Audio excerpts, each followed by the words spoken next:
Bonjour. Nous allons essayer de mettre en évidence ce qui ressort des travaux de John Hattie en éducation. Hattie est spécialisé dans les méga-analyses. Il a essayé de répondre à la question suivante: quels sont les facteurs qui influencent le plus le rendement des élèves? Dans cette capsule, nous essayerons de mettre en évidence l'utilité de son approche, d'expliquer comment elle fonctionne et de préciser enfin sur quoi porte sa méga-analyse. Pouvez-vous nous dire quelle est l'origine de la démarche de John Hattie? En éducation, il est difficile de généraliser, car toutes les expérimentations sont réalisées dans un contexte bien spécifique, lié à un champ de compétences particulier, à un niveau de l'enseignement bien déterminé. Cette démarche n'est pas propre aux sciences de l'éducation. Afin de prendre du recul, on s'appuie sur des démarches de méta-analyse dans des tas de disciplines. On l'utilise par exemple en médecine pour dépasser les simples études cliniques. Cette approche permet de dépasser la logique nous croyons et d'aboutir ainsi à de nouvelles connaissances pédagogiques permettant de dire nous savons. On peut par exemple se poser la question: quelle est la démarche qui a le plus d'effet sur l'apprentissage? Cette question n'est évidemment pas facile. La démarche mise en œuvre par Hattie permet de répondre avec plus de précision à cette question. La logique de cette recherche d'évidence est en lien avec la démarche qualité, qui consiste à s'appuyer sur nos expériences antérieures et surtout l'évaluation de celles-ci pour concevoir et pour améliorer une situation. Si le feedback est important pour l'élève, il l'est également pour l'enseignant. Dans ce cas, il devient un enseignant réflexif sur sa pratique.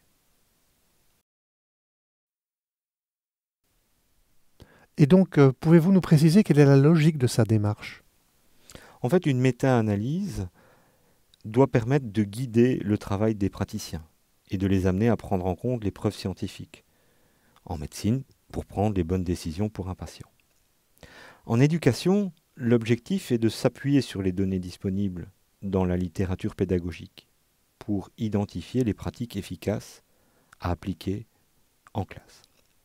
Au niveau méthodologique, elle peut se définir comme une démarche statistique qui combine et articule les résultats de plusieurs études indépendantes réalisées sur une thématique identique. Elle permet aux chercheurs de s'appuyer sur un échantillon plus important et d'aboutir à des conclusions plus solides. L'originalité du travail d'Hattie est qu'il s'appuie directement sur les méta-analyses pour synthétiser les données. Il s'agit en quelque sorte d'une méta-méta-analyse, on parle alors d'une méga-analyse. Elles prennent généralement appui sur des études comparatives à grande échelle et à petite échelle, qui ont pour objet de tester une hypothèse à l'aide d'un plan expérimental ou quasi-expérimental. Ces études observent la progression d'un groupe expérimental, qui bénéficie d'une démarche particulière, et d'un groupe témoin, n'en bénéficiant pas, ou profitant d'une autre approche, d'une autre modalité. On ne trouvera donc pas dans les méta-analyses des recherches-actions ou des études de cas.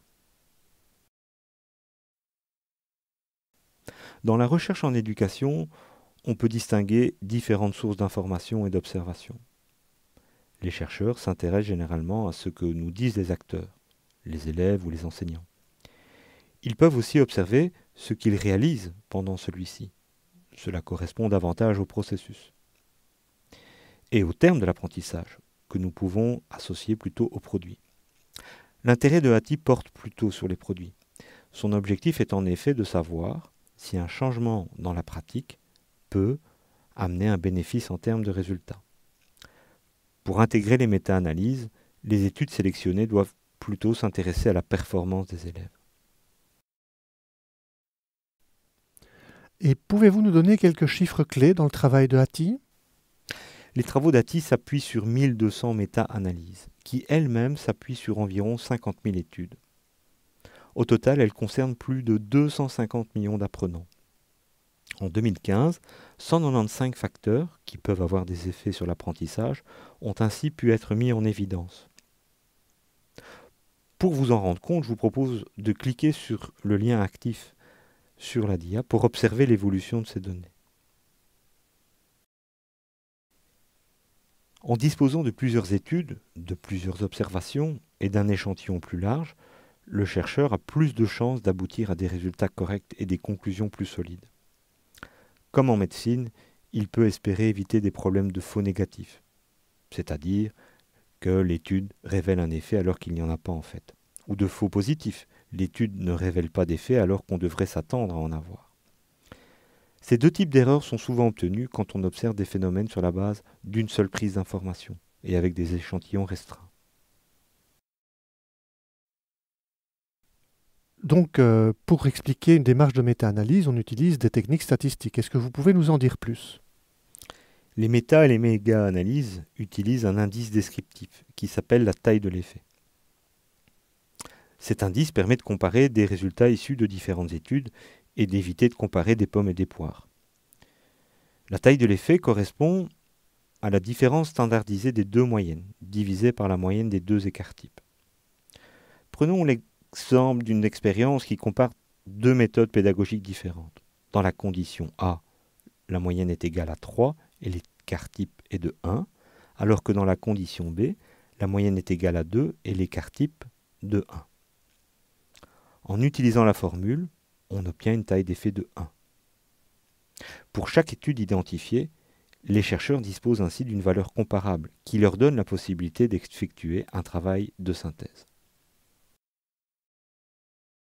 En superposant les deux distributions, on peut visualiser la taille d'effet.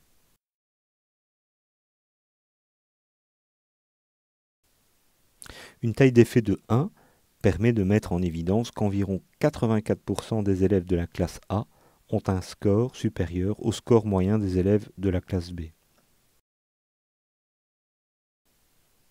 Vous l'aurez compris, plus les courbes seront superposées, plus la taille d'effet diminuera. Avec une taille d'effet de 0,5, ce sont alors 69% des élèves de la classe A qui ont un score supérieur au score moyen des élèves de la classe B. Le tableau montre ce bénéfice en associant chaque taille de l'effet avec la plus-value correspondante.